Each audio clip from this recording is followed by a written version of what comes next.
আসসালামু আলাইকুম। কি অবস্থা বন্ধুরা? কি অবস্থা আছেন না? ভালো গাইস। বাংলাদেশে একটা ভিডিও দেখলাম 2 দিন আগে। গ্যাসের দাম 1400 টাকা, বেচে 3000 টাকা। মানবতা কই গেল দেখেন। এখন দেশের বন্যার অবস্থা ভয়াবহ। এখন মানে বেশি লাভ করতে হইব অসাধু ব্যবসায়ী। আর একটা দেখলাম ইয়ার সময় ত্রাণ দিতেছে, একজনের ত্রাণ লই যায়, এই ত্রাণটা লুজেরে বেচে কত? 300 টাকা, 200 টাকা। এটা কোন খাতা ফরে, কোন ইয়াতে ফরে?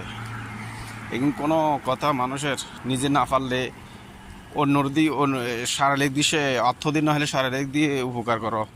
এটা এইসব মানুষ মানুষ মানুষ নামে কলঙ্ক। এগুলো মানুষের নামে কলঙ্ক।